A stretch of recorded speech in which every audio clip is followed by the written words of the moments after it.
questão as primeiras aplicações mais simples, né, da mecânica quântica. Nós trabalhamos a mecânica quântica, vamos colocar assim, unidimensional, dimensão D igual a 1, na aula passada. Aí eu dei exemplos, eu deixei como tarefas para vocês, porque não vamos perder tempo na aula fazendo cálculo de seno e cosseno, que são coisas assim. Deixei para vocês tarefas que era o estudo de alguns postos de potencial. E deixei como referência para vocês, que é um livro excelente, o livro de graduação simples, que é o livro do Gazirovich.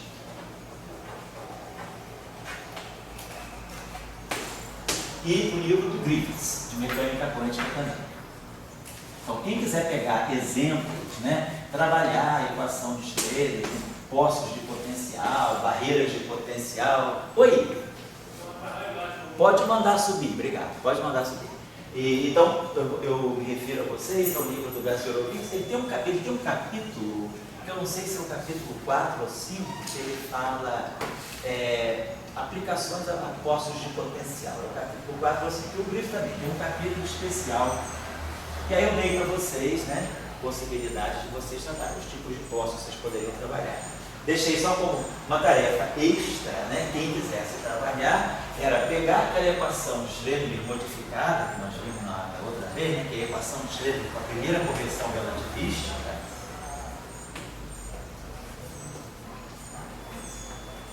Que era aquele termo que aparecia aqui um coeficiente, se vocês lembram, né? Era um h cortado ao quadrado sobre 8m3c2, vamos chamar aqui um coeficiente psi, né?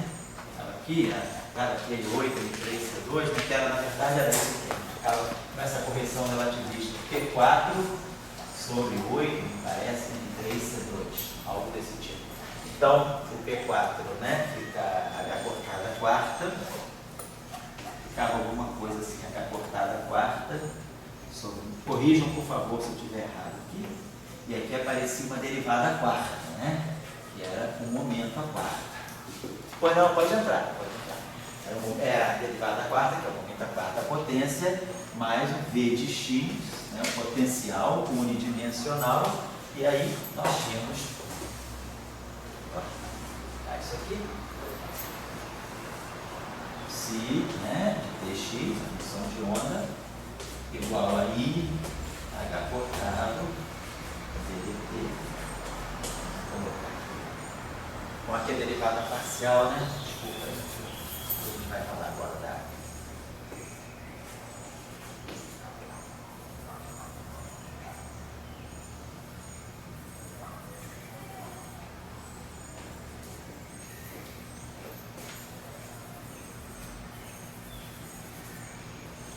Então, esse problema aqui não está nos livros, não. Então, vocês, esse problema é um pouquinho mais assim, fora, porque o meu livro geralmente, aí não se considera, não sei porquê, é um exercício simples, né? Mas seria interessante, então, eu queria que vocês estudassem, porque eu deixei como exercício na aula passada, estudar o efeito desse termo aqui, que é novo, né? Por exemplo, a correção relativística, a primeira correção relativística devido à energia cinética na equação de Schrödinger, deixar ver o efeito desse termo aqui na questão do tunelamento. Então, era estudar os potenciais, os postos de potencial que eu tinha deixado, que era o poço infinito, a partícula confinada na caixa, a barreira de potencial e o poço finito, estudar o efeito desse termo aqui naquelas situações que são estudadas normalmente sem esse termo. E, basicamente, estudar o efeito desse termo aqui no tunelamento. Então, isso eu tinha deixado como tarefa para vocês. A gente terminou aí. Hoje eu queria chamar a atenção para alguns pontos, né? Mais começando a pensar no aspecto operatorial da mecânica quântica. Então, nós vamos estabelecer daqui agora o seguinte: nós fizemos sempre uma discussão mais geral das possíveis equações, né, de onda para a mecânica quântica, levando em conta a equação de Schrödinger tradicional, a correção relativística e a equação genuinamente relativística, que era a equação de Klein-Bach. Mas aí nós vamos deixar a discussão puramente relativística para o nosso curso de férias. Né? No curso de férias vamos estudar basicamente a equação de Schrödinger, a equação de Dirac. Mas antes de estudar a equação de Dirac, nós vamos mostrar por que que a equação, a proposta de equação de onda via equação de Clay-Gordon não é boa na mecânica quântica relativista. O problema é que aquela equação, será que a gente poderia, né, colocar essa equação, pegar o que a gente fazia, essa conexão, pegar a equação de Clay-Gordon, né, que era o Lambertiano, né, e aqui tinha mais, né, o terminho que dava o universo do comprimento de onda de ponta, né, psi igual a zero. Era a equação que a gente tinha relativística. Aí a gente vai ver que essa equação tem problemas, e aí a gente vai ter que chamar a equação de Schrödinger, a equação de Dirac, para descrever o elétron. Então isso eu vou deixar para o curso que vem. Por enquanto, então, daqui para frente nós vamos tratar o caso não relativista. Então vamos colocar aqui a mecânica quântica. Daqui para frente sempre nos preocupar com a mecânica quântica não relativística. Que a equação guia basicamente a equação de Schrödinger. E daqui para frente também, nós vamos estar abandonando esse termo, porque esse termo aqui nós estamos trabalhando com ele como se fosse uma pequena perturbação devido ao efeito relativístico. Então nós vamos considerar que os efeitos relativísticos estão fora de propósito para nós, estão fora do alcance, né, daquilo que a gente está ali. Então vamos pegar a mecânica quântica tradicional, né, de Schrödinger, e vamos só retomar aqui rapidamente, né, a equação dessa forma aqui, com o potencial, para explicar para vocês aquilo que a gente chama de aproximação de formulação estacionária. Temos um potencial aqui, a posição, né? E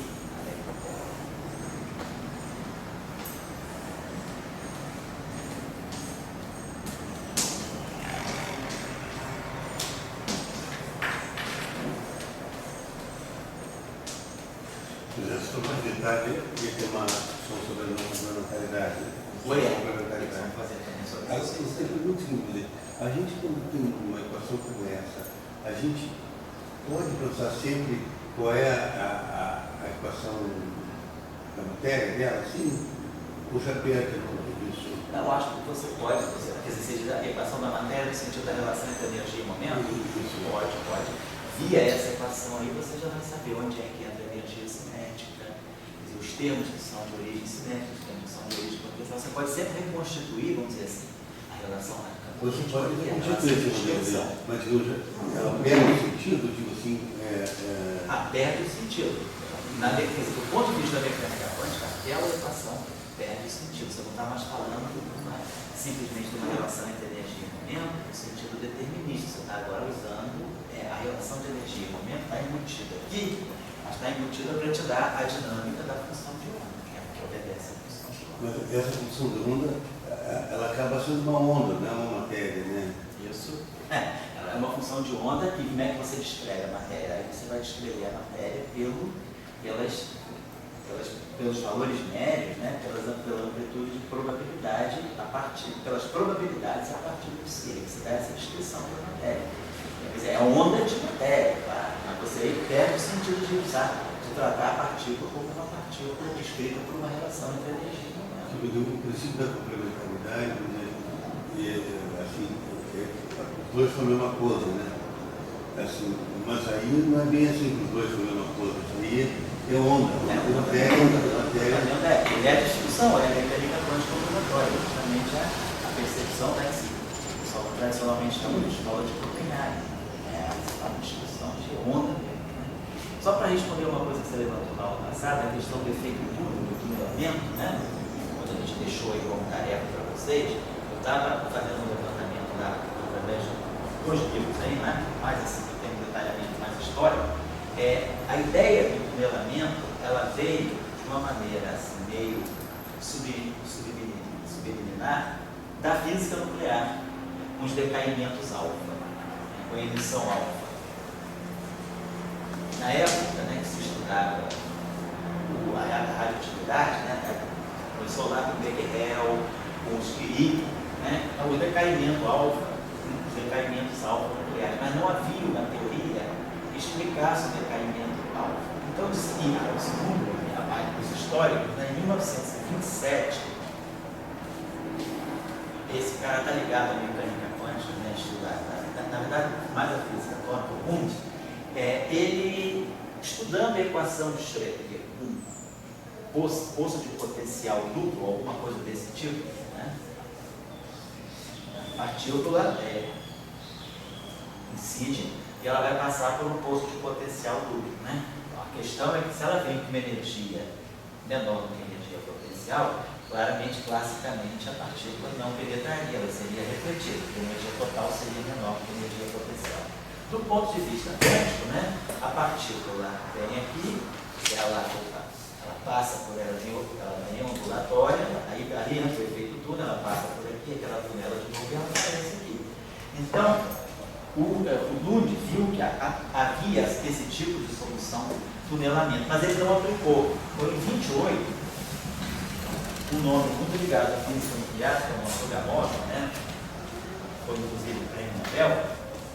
O Gamow usa a ideia do tunelamento, do resultado de Lund, para poder dar uma boa descrição para o decaimento alfa. Então é como se o Gamow propusesse uma explicação matemática para o decaimento alfa nuclear.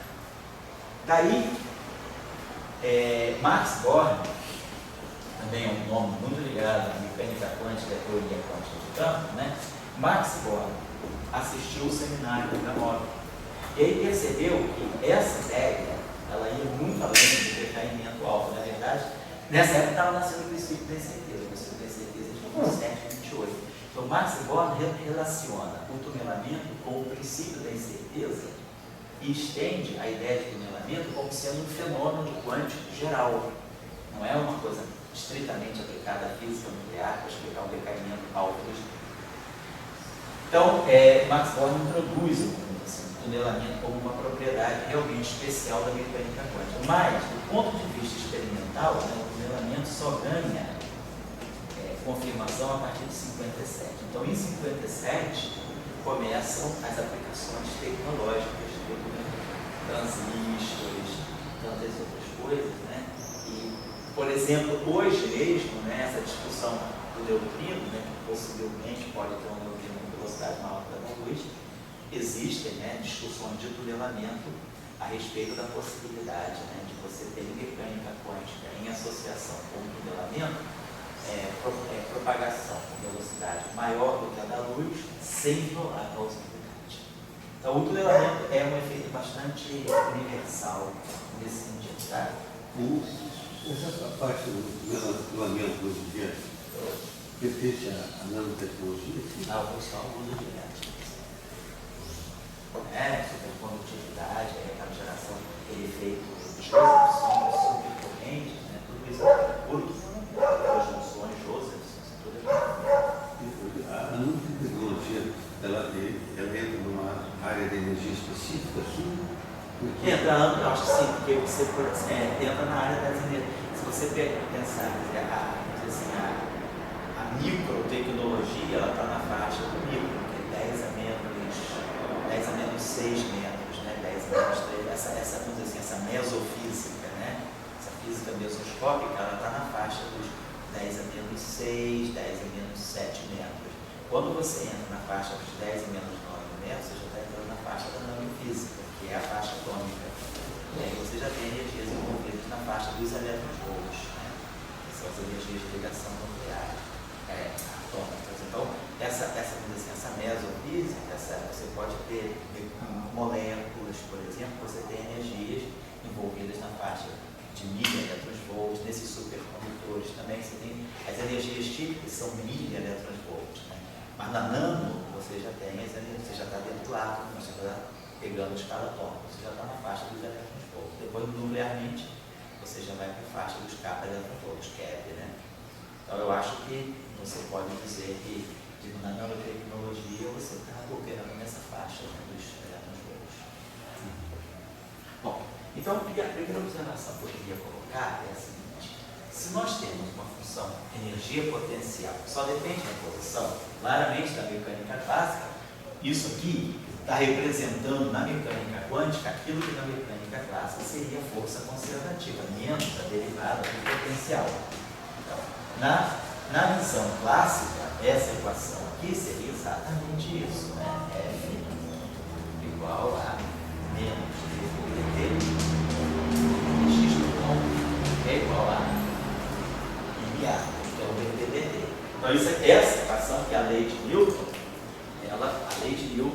A mecânica quântica ela está descrita por essa equação daqui.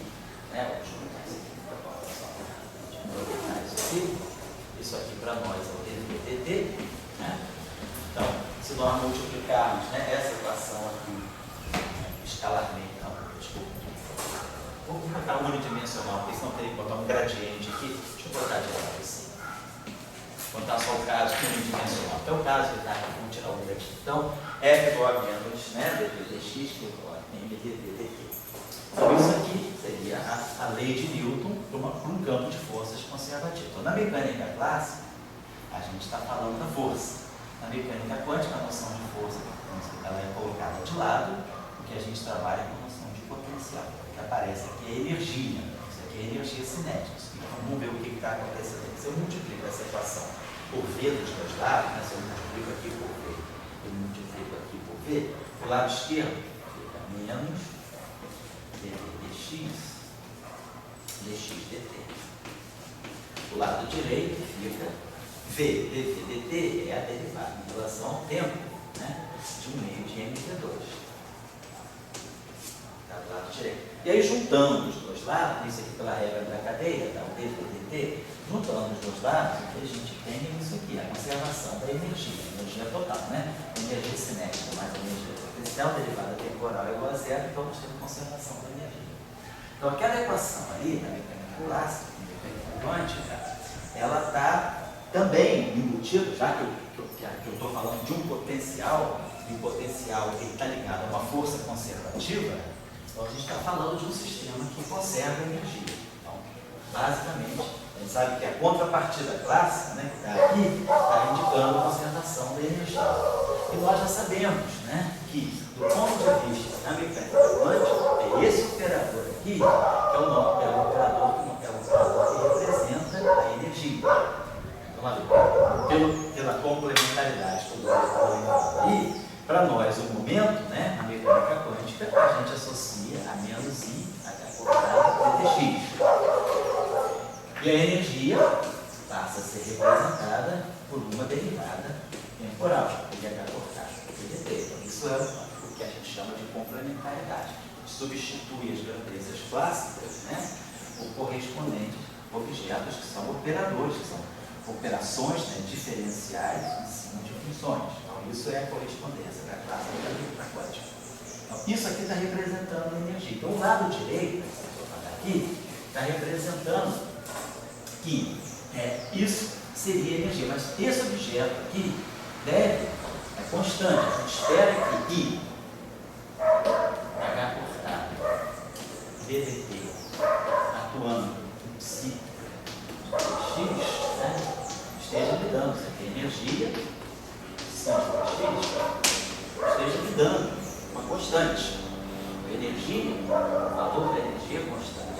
Então, daqui fica basicamente claro que essa função aqui pode ser escrita desse modo. Uma função de x, vou chamar uma função π de x, e a solução aqui seria o exponencial de I sobre H cortado Vamos ver só. Se eu aplicar esse objeto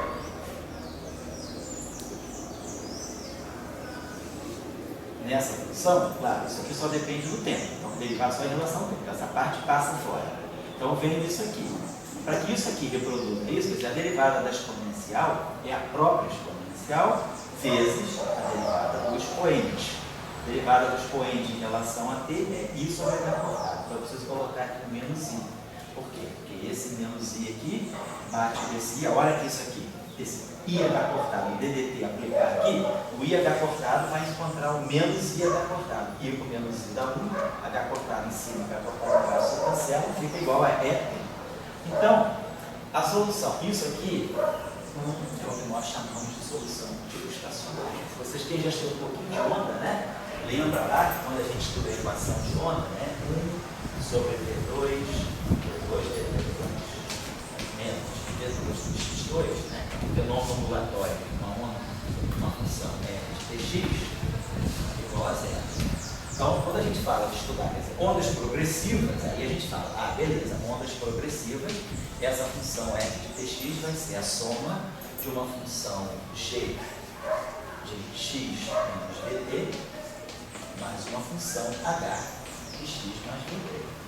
Então a gente mostra que isso aqui, para qualquer que seja a função g, qualquer que seja a função h, se eu aplicar esse operador aqui em cima dessa f, isso aqui satisfaz necessariamente essa equação. Então eu tenho uma onda progressiva que se propaga para a direita, que nós chamamos de right mover, e uma onda progressiva que se propaga para a esquerda, que nós chamamos de left mover. Então, essa solução aqui é a solução geral dessa equação, mas são soluções de ondas progressivas. Eu posso ter outro tipo de solução também, que são as chamadas ondas estacionárias. Eu posso ter essa função f de tx fatorada. Ela pode ser uma função f grande de t vezes uma função g de x.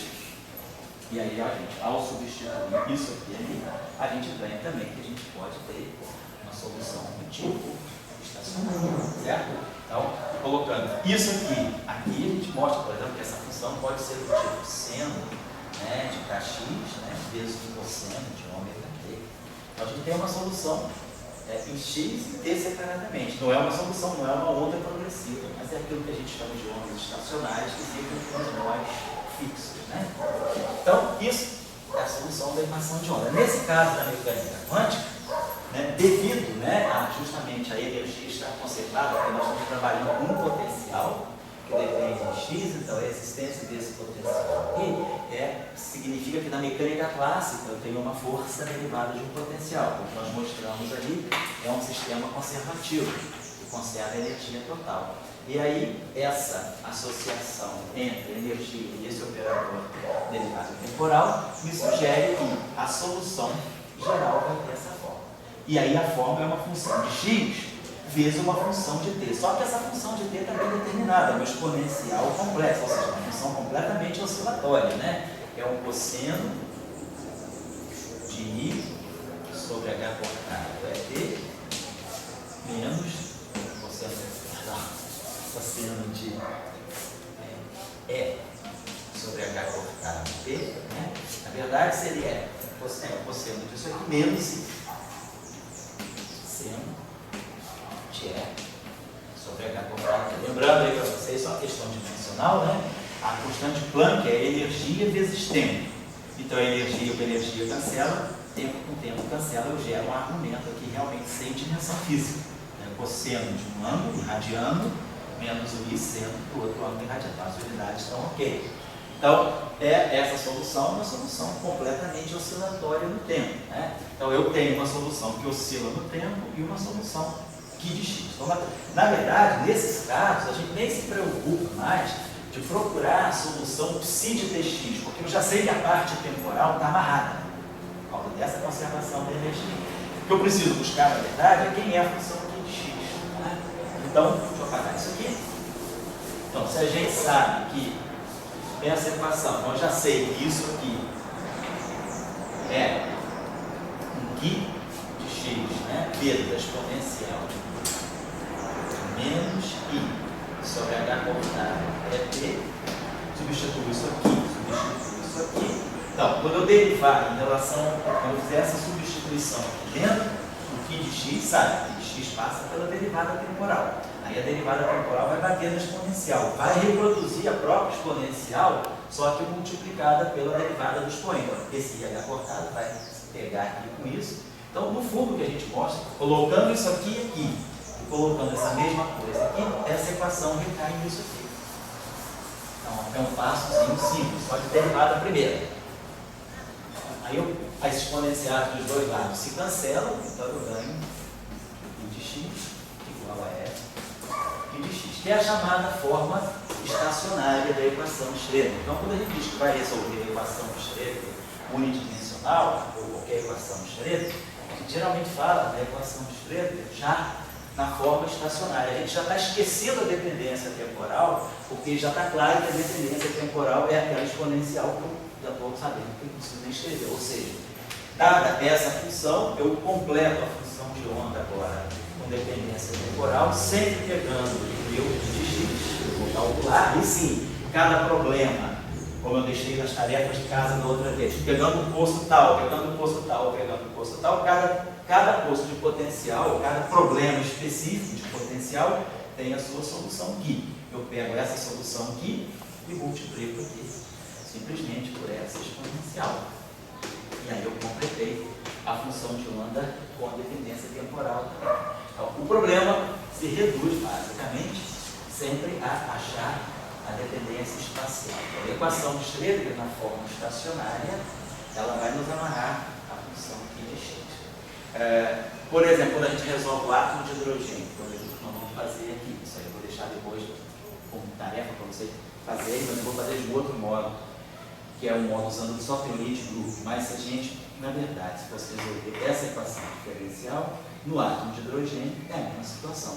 Eu coloco o potencial do átomo de hidrogênio é o potencial central, menos E2 sobre 4π ε0 módulo de R, né? A distância, o potencial central, potencial colombiano. Boto o potencial colombiano e lá resolvo. Só que o problema, em vez de ser unidimensional, o problema é tridimensional, porque eu tenho coordenada x, y, z. O potencial depende de raiz quadrada de x2 mais y2 mais e2, que é o R, em coordenadas esféricas. Mas o problema do átomo de hidrogênio é resolver isso aqui também. Por quê? Porque o átomo de hidrogênio tem um potencial colombiano, que é uma força conservativa, então a energia total é conservada. Se a energia total é conservada, a forma da função de onda no sentido temporal já está amarrada. Bom, então essa observação. Isso aí nos livros está claro, os livros explicam isso direitinho, eu estou só chamando a atenção, porque vai ficar mais claro ainda.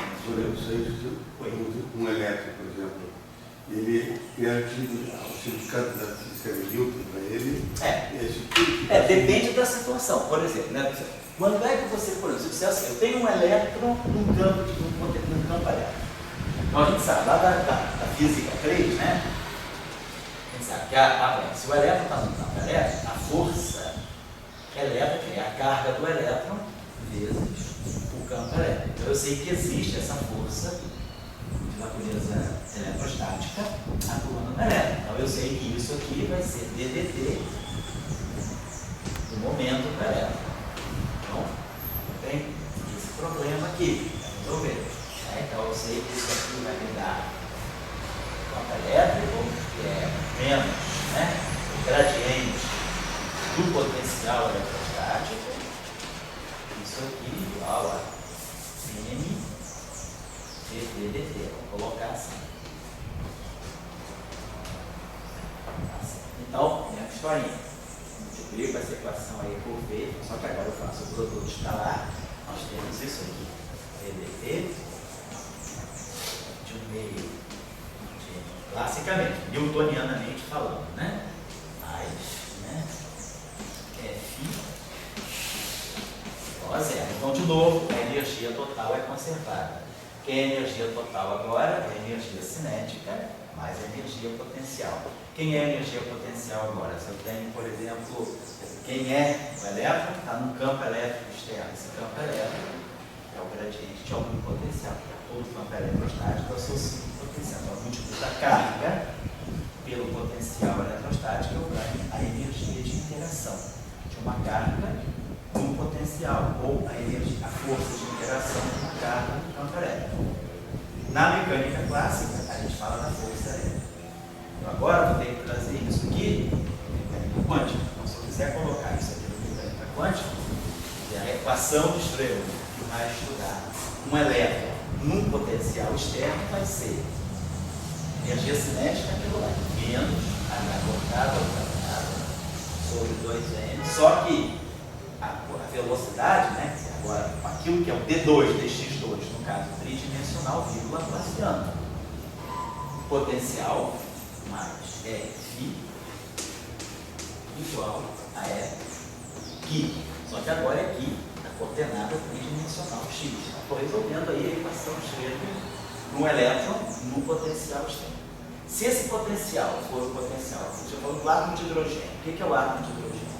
Um átomo tipo de hidrogênio, chamado átomos hidrogenoides, São átomos que têm Z prótons, dentro do núcleo atômico, o número atômico é Z, então eu tenho Z cargas positivas aqui, Quer dizer, se eu estou chamando de E a carga do elétron, eu tenho que colocar aqui a carga menos E, porque aí a carga menos, eu estou dizendo que esse E é a carga do elétron. Então é menos 1,6 vezes 10 a menos 19 coulomb. Então a carga do próton é menos E, para ficar positivo. Eu estou chamando E de carga negativa. Então, dentro do próton, dentro do núcleo, eu tenho Z prótons. Cada próton com carga menos E. Então eu tenho uma carga total aqui. Tem um elétron aqui, que é esse elétron de próton.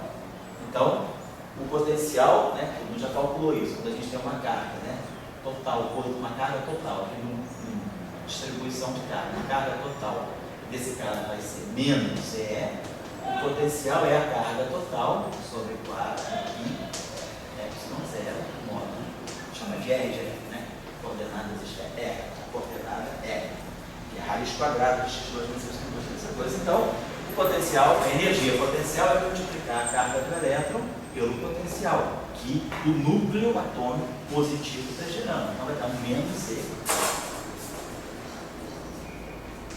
É 2 sobre 4 pi epsilon 0.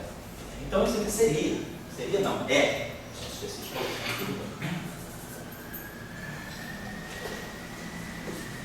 Então isso aqui é a equação de Schroeder para o átomo de hidrogênio. Quando a gente for estudar o átomo de hidrogênio, a gente vai partir dessa equação em 3 dimensões. Laplaciano para quê? D2 dx2 mais D2 dy2 mais D2 dz2. E aqui a raiz quadrada de x2 mais y2 mais z2. Tá? Com isso aqui. Claro que eu posso passar a trabalhar em coordenadas esféricas. Escrevo Laplaciano aqui em coordenadas esféricas, que é mais simples. Né? Nesse caso, o problema tem simetria esférica. Vamos resolver em coordenadas cartesianas. Mas é a equação de Schroeder para o átomo de hidrogênio. Está lá. Depois eu vou vou falar uma outra coisa com vocês, né, posteriormente, que é como resolver essa equação por métodos de simetria. É um método bastante interessante. Tá? Tem que dizer, olhando essas duas equações, assim, as letras me parecem diferentes. Né? As duas são elétricas, mas tem letras diferentes. E tem representações diferentes. Agora, a questão que você colocou...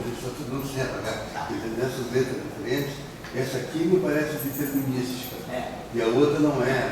E daí vem aquela história. Só essa ideia de que o elétron é onda de partícula sustenta sair dessa equação e da outra? Não, mas aí tá. Vamos colocar a seguinte questão física agora. Eu tenho duas físicas para descrever o elétron. Eu digo para vocês que eu tenho um elétron cuja carga vocês conhecem, um campo elétrico externo. Resolva, descreva a dinâmica desse elétron nesse campo elétrico externo. Aí vocês sabem muita coisa. Vocês sabem lei de Newton. Eu resolvo esse problema por F igual a dp dt, ou eu resolvo esse problema pela equação externa? Você está com um elétron no campo elétrico. Ninguém está te dizendo se o sistema é quântico ou não. Então, como é que você vai decidir antes de fazer o problema? Como é que você vai atacar o problema? Será que eu tenho que usar relatividade geral para resolver esse problema? Será que eu tenho que usar relatividade restrita? Será que eu tenho que usar mecânica quântica? Será que eu tenho que usar mecânica clássica? O que eu vou usar para resolver? Todo mundo sabe o que é. A gente usa o que sabe, né? Então no primeiro e segundo período a gente usa F igual a dp/dt. Mas aí quando você já está lá no final do curso, aqui, né, fazendo essa discussão da mecânica constadora, mas se o elétron está no campo elétrico externo, o elétron é uma partícula microscópica. Quando eu faço mecânica quântica, eu faço sempre a mecânica quântica pensando no elétron. Mas será que é lícito eu agora trabalhar dizendo que a força de Coulomb é igual a NA? É essa lei física que eu vou usar para descrever o elétron num campo elétrico? Ou é essa lei física que eu vou usar para descrever o elétron num campo elétrico? Campo elétrico, na mecânica quântica, ele não é representado pela força. A mecânica quântica, ela chama a atenção para o potencial. Na mecânica quântica, o potencial é que conta. A lei de Newton que conta a força. Então, mas é o mesmo problema. Aquele potencial é aquele potencial que está aqui. Que é esse aqui. Esse campo elétrico aqui é o menos o gradiente de um potencial. Sei lá, se vocês estão falando de um fio infinito, uniformemente carregado, né, cujo campo vocês conhecem lá, que aquele campo lambda sobre 4 pi epsilon zero, que é a distância, né? Calcula o potencial, que é um potencial logarítmico. Não importa, você sabe calcular o potencial associado no campo eletrostático. Então, agora, para resolver o problema, como é que vai ser a dinâmica desse elétron? Eu vou usar essa lei, que é determinista, aí eu vou calcular que a posição do elétron em função do tempo vai ser tal, tem uma equação diferencial, então essa lei de Newton aqui é D2R e DT2. Então, eu dou os dados iniciais, qual é a posição inicial do elétron, né, quer dizer, o R0, posição no instante t igual a 0, e dou a velocidade inicial. Ou seja, a posição inicial do elétron, a velocidade inicial do elétron e o campo elétrico, eu uso a lei de Newton, que eu sei determinar o R de T. Problema bem típico da mecânica newtoniana, determina a trajetória. Tudo bem, agora eu pergunto, e se eu disser só que eu tenho um elétron num campo externo, e aí vocês perguntam, né? Como é que eu vou saber se eu vou usar a mecânica quântica? Esse elétron é microscópico, não importa. Mas o que vai contar para ele nesse caso? Vai ser a força elétrica ou vai ser a força elétrica na lei de Newton ou o potencial eletrostático na equação de Schrödinger? Então, esse elétron é clássico ou é quântico? Como é que eu vou decidir se o professor me disser? Se for prova de mecânica clássica, eu faço por F igual a T. Se for prova de mecânica quântica, eu faço pela equação de Schrödinger. Mas se não for prova, for no laboratório. Como é que você sabe que você está diante de um problema que você pode atacar pela mecânica clássica, e você está seguro que a resposta é boa, ou você tem que atacar pela mecânica quântica para descrever corretamente? Por que eu não uso relatividade geral? Porque, por exemplo, eu tenho que usar, será que eu vou usar a mecânica newtoniana ou a mecânica de Einstein na relatividade especial? Será então que eu vou ter que usar aqui na relatividade especial? Oi? Ou a equação de Dirac? A gente tem, beleza, a gente tem um menu, aí agora a gente está embaraçado por tantas escolhas, né? Um embaraço de qual escolha eu vou fazer. Essa questão dos imaginários, quando a gente sabe coisa demais, a gente fica perdido. Se eu souber só uma coisa, eu aplicava só o que eu sei. Né? Mas agora, quando no verão, vocês vão saber até a equação de Dirac. Aí você vai ficar, será que eu uso a equação do Dirac, a equação de Dirac, a equação de Newton, relatividade geral, relatividade especial? O que eu vou usar? Então, essa aqui é a questão. Como é que eu vou decidir num problema se ele é clássico ou se ele é quântico? Tem que ter um escala, tem que fazer primeiro uma espécie de uma estimativa. Eu falar, nesse caso, as leis mais adequadas para descrever o sistema seriam as leis complementares. Ou não, nesse caso, vocês vão ver o mesmo problema. Todo mundo que já passando aí pelo ciclo básico, pegou lá no Halliday, né? No volume de ouro, no Halliday, no Moisés, né? O livro que vocês adotaram, que vocês estudam eletrostática, todo mundo fez esse problema. Do elétron nas placas de um capacitor, né? Que é um problema exatamente de um lançamento de projétil, né? Então o elétron está entre as placas de um capacitor, que é um campo uniforme, a gente vê como é que o elétron vai de uma placa para outra, ou seja, usei aquilo ali. Por que ali eu não usei a equação de Schrödinger, né? Qual é o critério que eu uso para saber se aquele problema é um problema de mecânica clássica, de mecânica quântica ou de mecânica relativista? Relativista a gente sabe, será que aquele elétron tem uma velocidade tão alta ou é um elétron com velocidade baixa? A gente sabe que sendo velocidade baixa, eu não vou nem me preocupar com a mecânica relativista, vou preocupar com a mecânica newtoniana, a velocidade do elétron sendo, né, na faixa de 10 a menos 2, 10 a menos 3 da velocidade da luz, né? Se eu pegar um V sobre C na faixa de 10 a menos 3, os elétrons atômicos, por exemplo, né? Na faixa de 1 sobre 140, 1 sobre 200, né? Por aí. Nessa faixa eu estou numa faixa boa de usar a mecânica clássica, eu posso usar a mecânica newtoniana. Mas aí agora, entre a mecânica newtoniana e a mecânica quântica, eu não vou decidir pelo critério da velocidade. O critério da velocidade comparada com a da luz, ela me coloca na escolha entre mecânica newtoniana e mecânica relativista. Eu só estou envolvendo a velocidade da luz. Se eu quero comparar alguma coisa quântica, qual é a constante que leva vocês para o mundo quântico? H traçado. Hã? H traçado. Você falou o quê? H traçado. H traçado, exatamente. Se eu quero fazer qualquer comparação com o mundo quântico, se eu quero fazer comparação com o mundo relativista, eu uso C. Meu padrão relativista é a velocidade da luz. Mas meu padrão quântico é o H cortado. Certo. Qual é a partícula que está em jogo? é o elétron.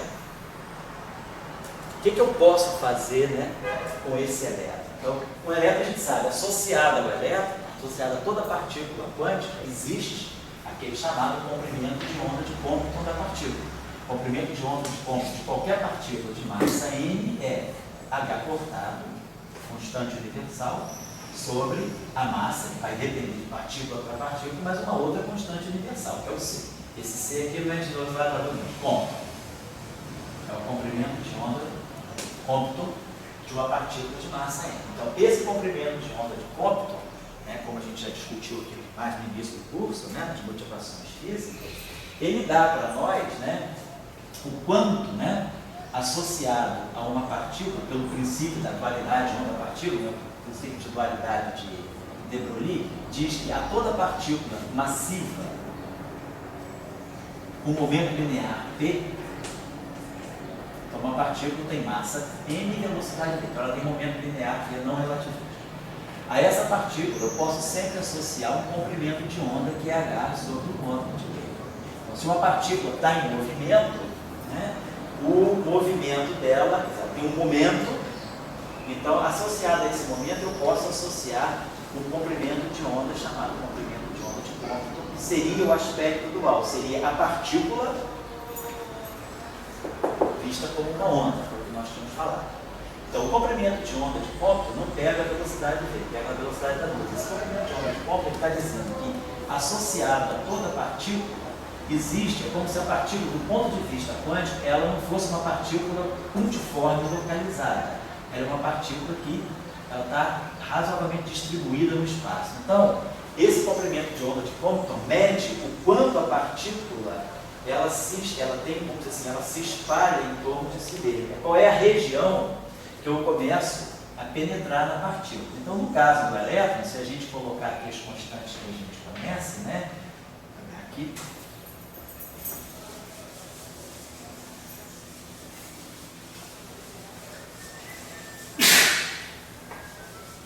Então, no caso do elétron, a gente sabe, H cortado está aqui.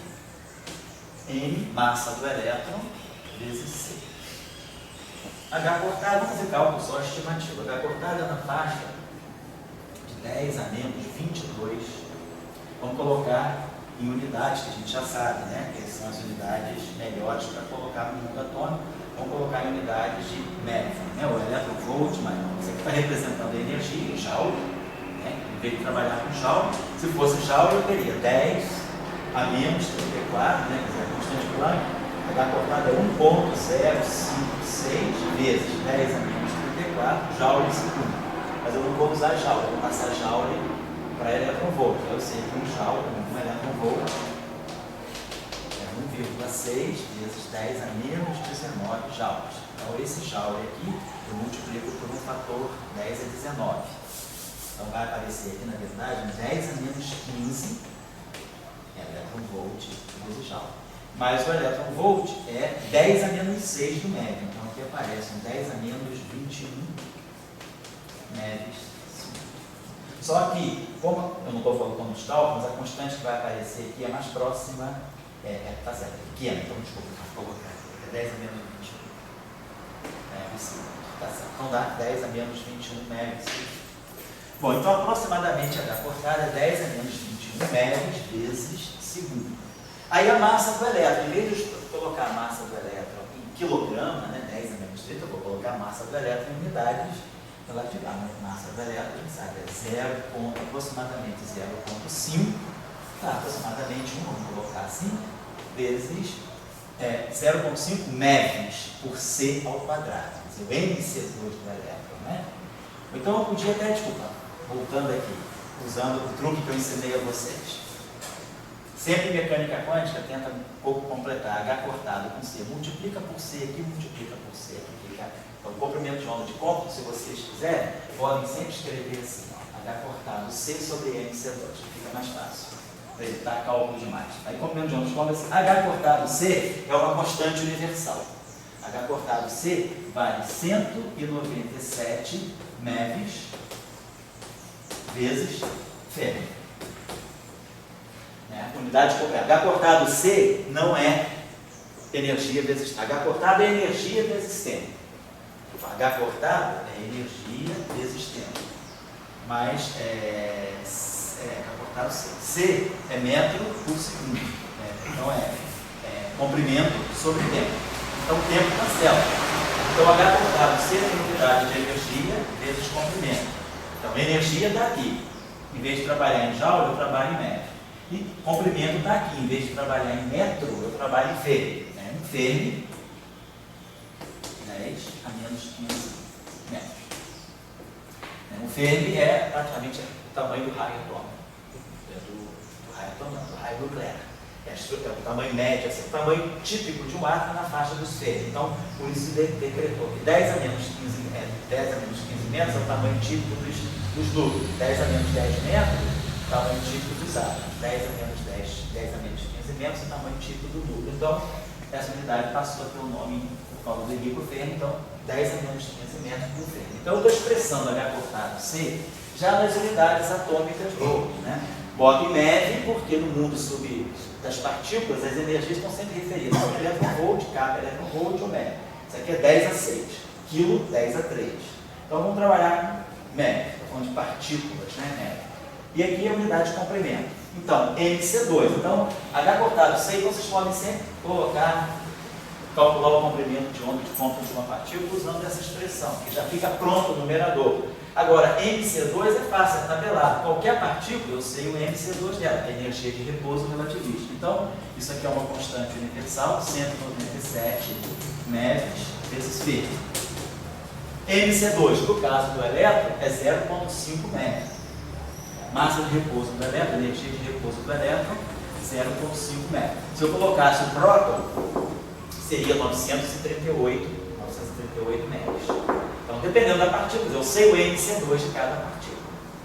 Então, se eu sei o MC2, essa expressão está pronta. Então, isso aqui sobe, né? Sobe no fator 2, dá para aproximadamente, né? O MeV se cancela. Então, o comprimento de onda de ponto, né? Vamos dizer, para o elétron, seria aproximadamente, isso aqui sobe no fator 2, tá? Praticamente 300, 400. O MeV cancela com MeV, 400 Fermi. Então, 4 vezes 10 a 2 Fermi. Mas o Fermi 10 a menos 15 metros. Então, 4 vezes 10 a menos 13 metros. Aproximadamente 10 a menos 13 metros. Um nanômetro, 10 a menos 9 metros. Então, isso aqui são 10 a menos 4 nanômetros. Se quiser colocar em angstrom, 1 metro são 10 a 10 angstroms. Então, 10 a menos 3 angstroms. Que é basicamente, um angstrom é o tamanho típico de um átomo. Então, isso aqui é como se fosse, quer dizer, o comprimento de onda de ponto do elétron é o milésimo da escala atômica. Então, ele é pequenininho, né? 1000 vezes menor do que.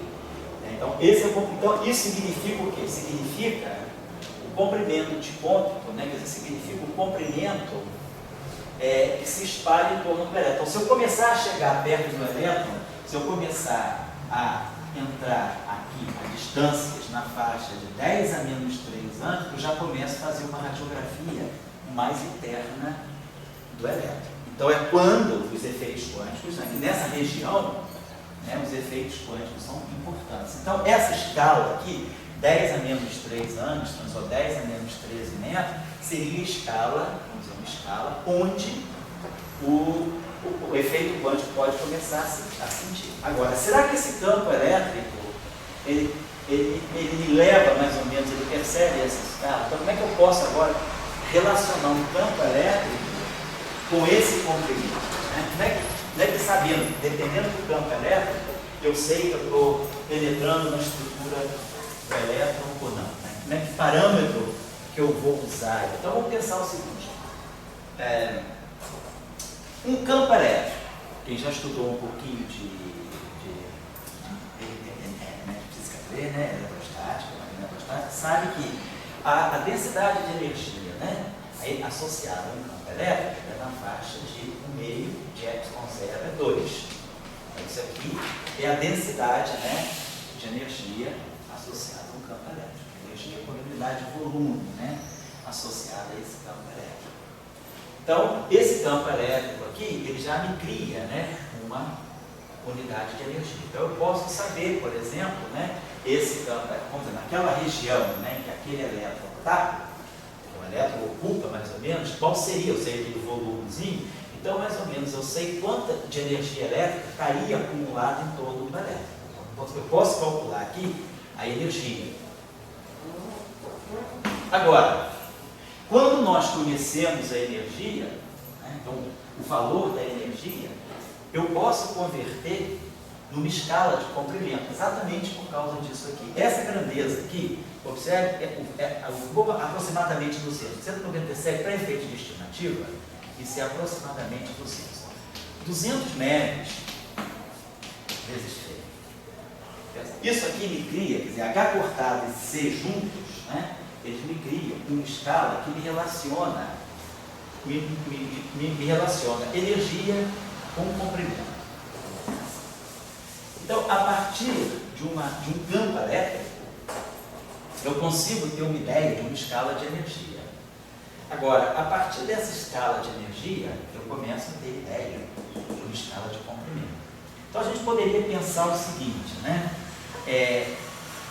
Se eu pego essa escala aqui, quer dizer, o valor dessa constante em física, ela está mais ou menos dizendo o seguinte, que quando a gente fala de uma escala de aproximadamente 1 Fermi de comprimento, ou seja, 10 a menos 15 metros, naturalmente, eu estaria pensando numa escala de energia correspondente a 200 metros. Eu posso tudo passar para joule, claro que eu posso converter isso aqui em 10 a menos 15 metros, posso converter o MeV para joule. Né? Então, posso fazer aqui, vai dar 10 a menos, uma elétron-volt são 10 a menos 19, aproximadamente 10 a menos 19 joules. Então, isso aqui tem MeV 10 a menos 13, tem mega, né? 10 a C, 10 a menos 13, então 10 a menos 11. Então, eu sei fazer uma correspondência entre comprimento e energia. Então, pela energia que está acumulada nesse campo elétrico, eu posso fazer uma estimativa do comprimento ao qual essa energia me levaria. Então, se eu sei a densidade de energia, eu sei a energia acumulada, eu posso pegar uma região em torno do elétron, que é 10 a menos 13 metros, e ver mais ou menos, né, um volume de 10 a menos 13, 10 a menos 13 metros. Se eu tenho um campo elétrico em volt por metro, eu vou fazer todos os cálculos no sistema MKS. Se o meu campo elétrico é em volt por metro ou em Newton por coulomb, que é a mesma coisa, eu sei a densidade de energia por unidade de volume, multiplico pelo volume, vou tirar a quantidade de energia. Né? Então, quer dizer, no sistema eletrostático, né, se eu pegar campo elétrico, Newton ao quadrado por coulomb ao quadrado, né, ou volt ao quadrado por metro ao quadrado, multiplicar pelas unidades de ε0, que nós conhecemos, eu vou ganhar aqui, isso aqui, né, é energia em joule por unidade de volume, para o sistema de análise dimensional. Então, o meio de ε0 é 2, se eu colocar o ε0 no MKS e o campo elétrico no MKS, eu vou ganhar uma energia de joule por metro cúbico. Eu multiplico por um volume típico em torno do elétron, que seria de 10 a menos 39 metros cúbicos, e ganho então a densidade de energia que esse campo elétrico está acumulando em torno do elétron. Com essa densidade de energia, se eu multiplicar pelo volume do elétron, eu ganho a energia que está acumulada em torno do elétron. Transformo essa energia em joule para essa energia em MeV. E aí, por essa regra de 3 aqui, eu vejo, né, o quanto a energia vai me corresponder em distância. Se essa energia for uma energia suficiente para estar em uma distância que é na faixa do comprimento de onda de um campo elétrico, eu devo usar a mecânica quântica. Mas se essa energia me deixa uma distância muito longe do elétron, eu já não consigo perceber o elétron como uma partícula quântica. Eu vou para a casa. Entenderam como é que é essa sistemática? Então, se vocês completam em casa, pega um campo elétrico típico, sei lá, um campo elétrico de alguns, né, pega 1000 volts por metro, alguma coisa assim, campo elétrico típico. Né? Por exemplo, vocês podem pegar até o campo elétrico da luz solar. Quando a luz solar chega até nós, ela chega com uma certa intensidade. Sabendo a intensidade da luz solar, nós sabemos tirar o campo elétrico, o campo magnético da luz solar, pela intensidade com que a luz do sol chega a gente. tantos watts por metro quadrado. Então eu sei qual é a intensidade da luz solar, sei tirar o campo elétrico da luz solar e o campo magnético da luz solar. Por exemplo, pego esse campo elétrico típico, faço esse cálculo e deixo com esse campo elétrico da luz solar, eu dou um tratamento quântico básico. Entendeu? E aí, então, sempre num problema que envolve uma partícula microscópica, a gente tem que saber se o efeito perturbador daquela partícula, se o agente externo, pode ser um campo elétrico, pode ser um campo magnético, pode ser um campo magnético solenoide, ou pode ser um outro campo de força, pode ser um outro potencial. Mas sempre que eu tiver uma partícula e tiver um agente externo, eu tenho que ver o quanto de energia típica esse agente externo me dá, para saber se eu vou estar indo numa distância muito próxima do elétron onde eu vou lá. Então, desses aceleradores de partícula, por exemplo, o que a gente faz? A gente acelera elétrons, né? No TeV, então, a gente acelera elétrons até uma energia típica de 1 TeV. Ou no LHC, aceleram-se prótons até a energia típica de 7 TeVs. Então, com essa energia que a partícula adquire, né, com esse grau de energia que ela adquire, eu posso saber o quanto ela penetra no matéria, por essa relação. Então, eu consigo relacionar energia com comprimento, mecânica quântica. Então, essa relação me diz, se eu tenho tanta energia, eu consigo penetrar na matéria a essa distância. E aí você sabendo se essa distância, ela te coloca frente a frente com a partícula ou não. Se for típica, se for da mesma ordem de grandeza, eu tenho que usar quântica. Se for muito longe, quer dizer, um campo elétrico da luz, por exemplo, um campo elétrico doméstico, por exemplo, ele não é capaz de penetrar, um campo elétrico suficientemente fraco para deixar com que a gente possa fazer um tratamento do elétrico, uma partícula newtoniana. Agora, se eu colocar um campo elétrico muito intenso no laboratório, um campo magnético muito intenso, eu já começo a dar energia suficiente para perceber a partícula já como tem que dar um tratamento de mecânica quântica para a partícula. Certo? O que você queria falar? Você fica então uma razão de energia e o energia 2. A razão entre a energia, essa constante H cortado C e a energia de repouso da partícula te dá o comprimento de onda típico da partícula. Aí você quer saber o quanto você está acessando essa partícula, que distância típica o agente externo, quanta energia o agente externo te dá para você se aproximar da partícula. Se ela te deixar numa distância longe, né, faixa de 10 a 3, 10 a 4, 3 ordens de 4 de grandeza, né? Então, no caso do laboratório, o elétron acelerado, tu põe a energia dele, divide pela massa dele, C2. Isso. Aí você... E daí eu vejo o ferro que vai dar, né? Isso, ver quantos ferros vai dar. Isso, aí depois você vê o agente externo, que energia ele te dá, aquela energia corresponde a quantos ferros. E aí você vê, aquele agente externo vai te dar uma energia tal. Então, se aquele agente externo for muito energético, ele vai te dar uma distância muito pequena. Aí você vai saber se essa distância que você calculou... Eu posso dividir o agente dentro do 157, eu boto só o agente externo e divido por isso, 2. Não, porque aí eu acho que você está fazendo uma comparação de energia relativista. Se você colocar a energia do agente externo, já a energia do agente externo envolvendo aquela relação. Sim. E aí você está colocando, já embutiu H cortado. Você tem que embutir H cortado. Mas daí... E essa relação aqui é uma relação, na verdade, isso aqui é o produto de H cortado com C. Então essa relação aqui ela já te dá uma percepção quântica. O H cortado tem embutido aí, tá legal? Agora, daí você consegue ver que tem outra partícula? Você consegue ver. Por exemplo, você fala,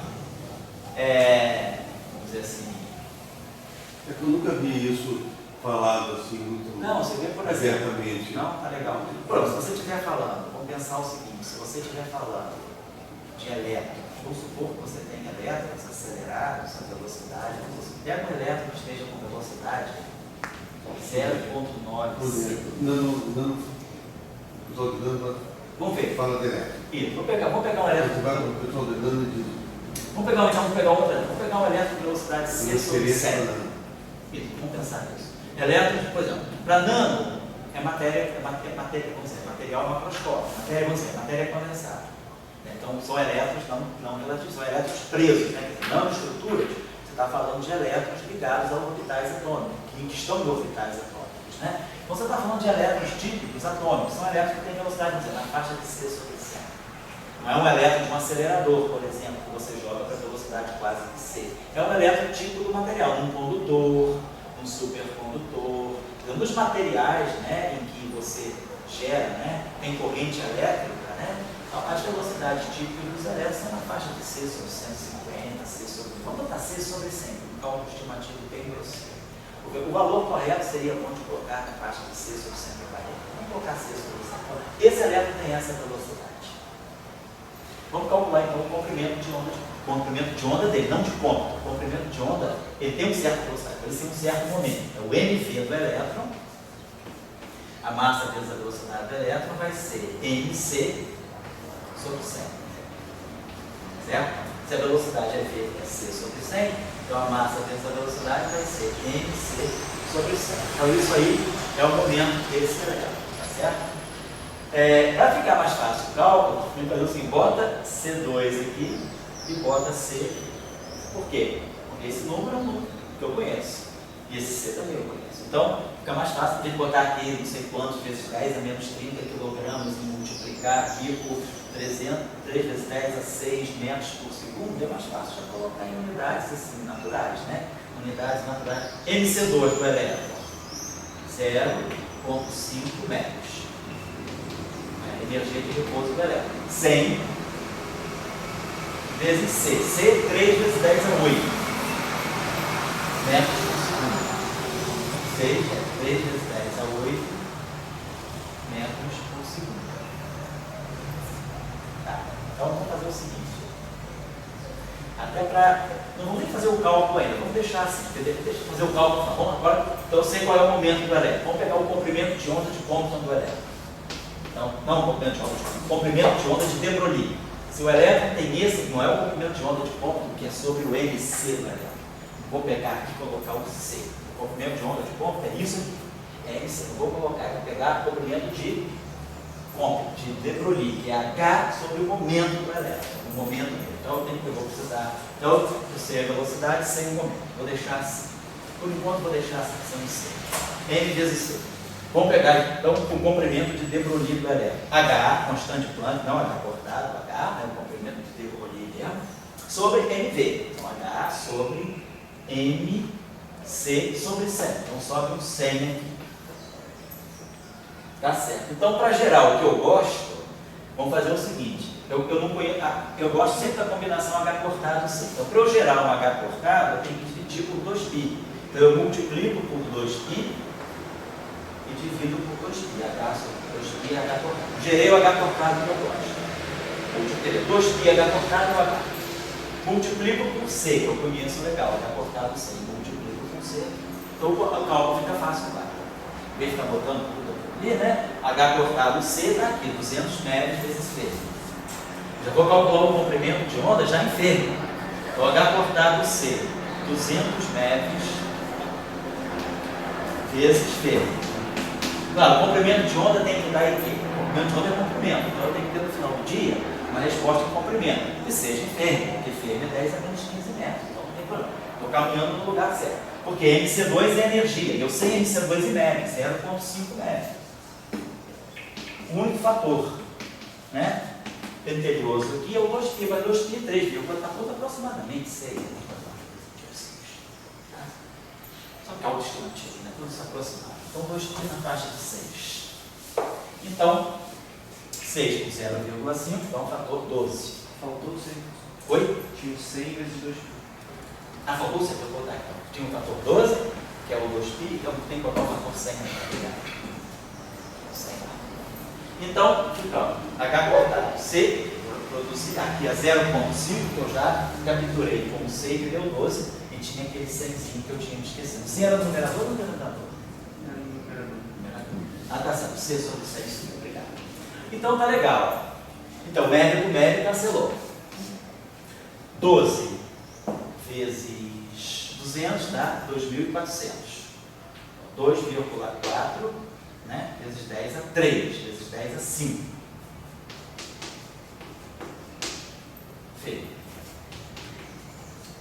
2,4 vezes 10 a 5 Feg. Um Feg 10 a menos 15 metros. Então, praticamente, esse elétron tem um comprimento, esquece 2,4, na faixa de 10 a menos 10 metros. Que é justamente a escala atômica, que é a escala nano. Então, esse elétron, ele tem um comprimento de onda típico de 10 a menos 10 metros. Se eu estou falando de um nanomaterial, um material que tem uma nanoestrutura, as nanoestruturas são na faixa de 10 a menos 10 metros. Então, eu estou falando de um elétron que tem um comprimento de onda de 10 a menos 10 metros e ele está interagindo com um sistema, quer dizer, ele está colocado num sistema que tem dimensões típicas de 10 a menos 10 metros também, que são as dimensões nano. Então, o comprimento de onda dele é comparável com as dimensões típicas do sistema. Então, o sistema realmente tem uma dimensão que é típica do comprimento de onda do elétron. Os espaçamentos atômicos de materiais nano, né, são na faixa de 10 a menos 10 metros. Então, o comprimento de onda do elétron não é desprezível frente às dimensões. É desprezível para mim, que tenho 1,70m, 1,75m. É desprezível para o nosso mundo, mas não é desprezível dentro de um fulereno, no grafeno, porque são materiais que têm estruturação atômica, espaçamentos, redes na faixa de 10 a menos 10 metros. Então, esse elétron realmente é uma partícula quântica, porque o sistema tem dimensões típicas que são comparáveis ao comprimento de onda dele. Então, se esse elétron está nesse material, quer dizer, esse elétron colocado, por exemplo, para efeito de uma molécula, esse elétron tem um comprimento de onda, uma molécula tem um comprimento típico de um micron, 10 a menos 6 metros. Então, uma molécula que tem 10 a menos 6 metros, ela tem 4 ordens de grandeza acima desse comprimento de onda. Então, esse elétron, não preciso tratar ele quanticamente. Mas, dentro do material nano, eu preciso. Porque o comprimento, ele é realmente visto como onda pelo material nano. Porque a dimensão do material, a escala que o material nano tem, não é você que está falando. Você é o fulereno, você é o material nano. Então, você está vendo um objeto que chega a você com um comprimento de onda que é da mesma faixa que o meu, que as minhas dimensões. Então, para todos os efeitos, o elétron é uma onda. Então, na nano, você tem que dar um tratamento quântico para o elétron. Tá certo? Por exemplo, aí a gente pode perguntar, em que situação eu seria quântico? Então, vamos pegar o meu momento, n vezes v. Vamos calcular o meu comprimento de onda. Então, eu ando normalmente, por exemplo.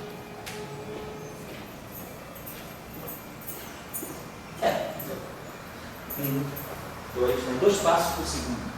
Né? 2 passos por segundo, cada passo meu é mais ou menos ali. Até 1 metro por segundo, dentro da velocidade típica, né? Andando normal, 1 metro por segundo, ou 1,20 m por segundo, né? Mas, vamos dizer, andando.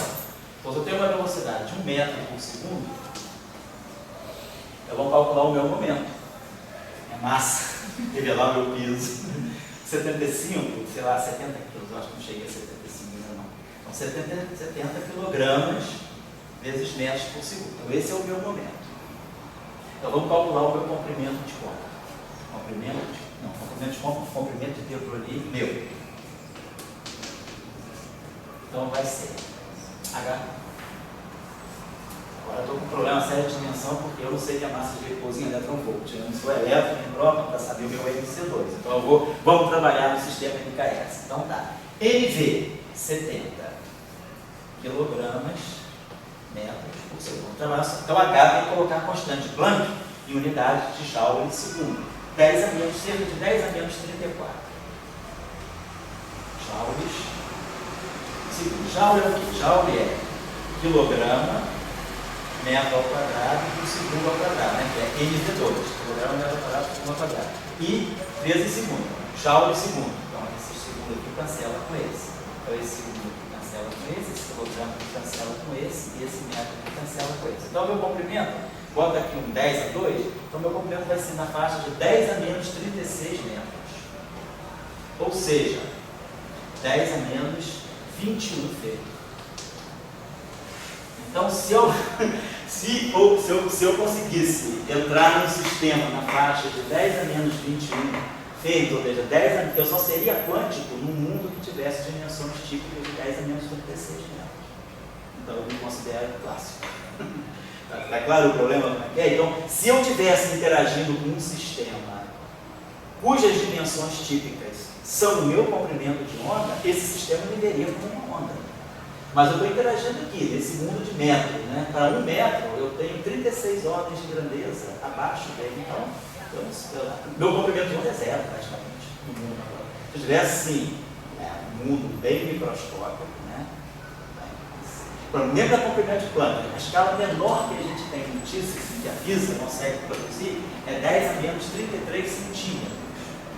Ou seja, 10 a menos 35 metros, que é a escala de Planck. É a escala mínima que eu posso pensar no espaço-tempo. É onde eu consigo ver o espaço-tempo quase como granular. O espaço-tempo deixa de ser contínuo nessa distância, que é 10 a menos 33 centímetros, que é o comprimento de Planck. Então, essa distância ainda é maior do caminho por uma ordem de grandeza. Então seria quântico, assim, abaixo da escala do Planck.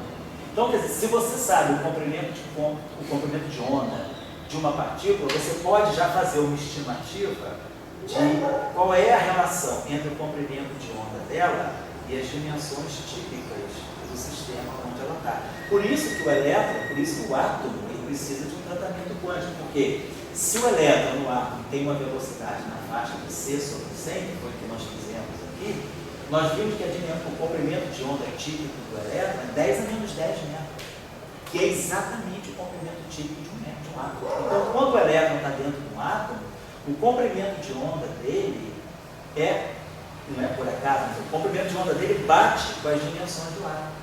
Por isso que o elétron no átomo tem que ser tratado quanticamente. Eu não posso chegar a descrever o átomo de hidrogênio pela lei de Newton, porque o comprimento de onda típico do elétron ali, o comprimento de onda de cômputo do elétron, ele bate com a dimensão do átomo. Então, o átomo realmente vê o elétron como uma partícula quântica. É claro? Então, mais ou menos, eu tenho sempre que saber estimar a ordem do problema. Agora, quando é que eu posso tratar um elétron como um objeto clássico?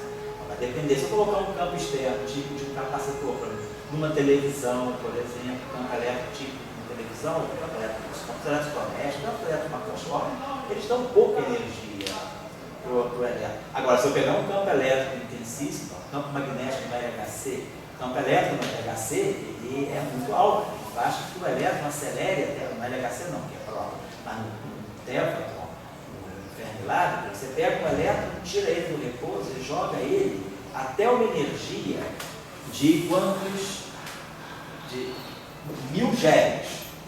Praticamente um elétron TeV. Você leva um elétron para uma energia na faixa de 1 TeV. Vamos ver o que significa isso em termos de velocidade. Então, uma energia de 1 TeV é uma energia, um TeV, tera, né? Energia de 10 a 12. Vamos botar em média isso aqui. Então, tera é GeV médio, 10 a 6. Um tera eletronvolt são 10 a 12 eletronvolts, né? Quilo é 1000, mega é milhão, GeV, giga é bilhão, 10 a 9, e tera é trilhão, 10 a 12. Então, tem 10 a 12 eletronvolts. Né? Pensando que um eletronvolt é 10 a menos 6 médio, então isso aqui é equivalente a 10 a 6 médios. Então, olha só, se eu colocar o elétron com essa energia cinética, ele tem uma energia cinética de 10 a 6 médios. Qual é a massa da energia de repouso do elétron? O MC2 do elétron? 0,5 médios. Então, olha só, eu tenho praticamente 6 ordens de grandeza de energia cinética frente a 1 MeV. Então, eu tenho muita energia cinética e pouca energia de repouso. Então, esse elétron é relativista. Esse elétron está, certamente, ele é relativista. Tem muita energia e a massa dele, a energia de repouso dele é pequeníssima. Então, é um elétron. Então, a energia dele tem que ser usada a expressão relativista. Então, não é um meio de NV2. O meio de NV2 é a expressão newtoniana. Eu tenho que usar a expressão relativista. Então, essa energia de 10 a 6 MeVs, que é 1 TeV, né, por elétron, é o MC2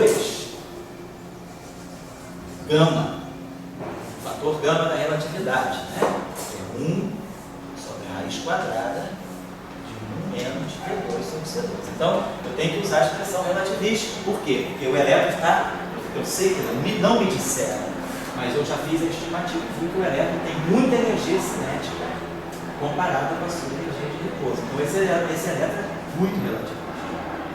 Não é pouco, muito. Então eu tenho que usar energia relativista, MC2 lá. Então tudo bem, MC2 do elétron, 0,5. Para efeito de estimativa, isso aqui praticamente vale um MeV. 0,5 MeVs. Bota aproximadamente 1. Então o MeV se cancela. Então eu produzi um fator que é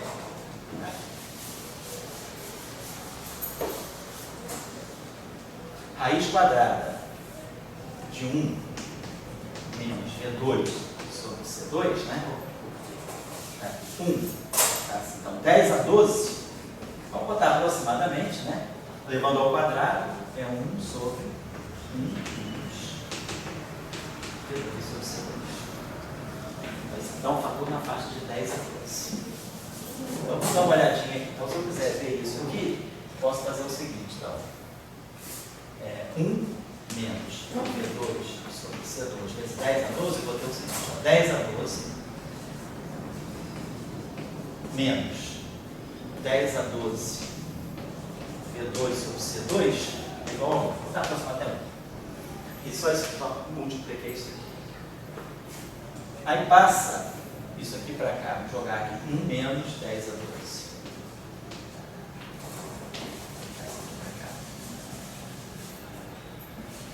Bom, fica isso aqui. Então, você vai ficar menos isso, mais isso, né? Multiplicando 10 a 12. Então vai ficar o seguinte, divido tudo por 10 a 12. Então eu botei isso aqui. Então para poder fazer o cálculo fácil, eu botei que V2 sobre C2 é igual a 1 menos 10 a menos 12. Claro? Né? O que eu fiz aqui? Para poder fazer o cálculo fácil, né? A gente jogou isso aqui para cá e não ficou. Dividiu por 10 a 12, fica 1 menos 10 a menos 12. Então V2 sobre C2 é 1 vezes 10 a menos 12. Tiro V sobre C, que é a raiz quadrada disso, que aí fica fácil, eu posso fazer a série de nominal. Como isso aqui é muito menor do que 1, isso aqui é aproximadamente 1 menos 1 meio de 10 a menos 12. Né? Então, quando eu tenho aqui 1 menos x elevado a meio, né? Se o x é muito pequeno, isso aqui é aproximadamente 1 menos x sobre 2. Primeiro termo da expansão binomial, da expansão de Taylor. Né? Segundo termo já dá 10 a menos 24. Isso eu tenho que colocar. Então, meu V sobre C é na faixa de 1 menos meio, né? Quer dizer, 0,5, que é 5 vezes 10 a menos 1, ou seja, 5 vezes 10 a menos 13. Então, isso aqui é 12 zeros e os 5K, miserável 5K, na 13ª casa decimal. Então, 5 está na 13ª casa decimal. Então, isso aqui vai ficar 0,9.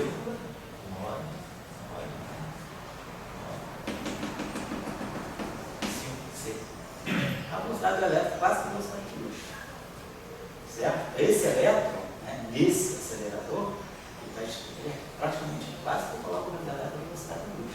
Então ele é muito relativista. Então eu vou ver o comprimento de onda de ponto dele agora. Calculem, aí eu deixo para casa para vocês calcularem com essa aqui sobre C, o comprimento de Broglie. Então, lambda igual a H sobre NV. A velocidade é 0,999 da velocidade da luz. Aí você vai achar o comprimento de onda de ponto desse elétron, um momento muito alto. Então o comprimento de ponto diminui muito. Quanto maior o momento, menor o comprimento de ponto. Grande momento, então está muito movimento, muita energia, muito relativista,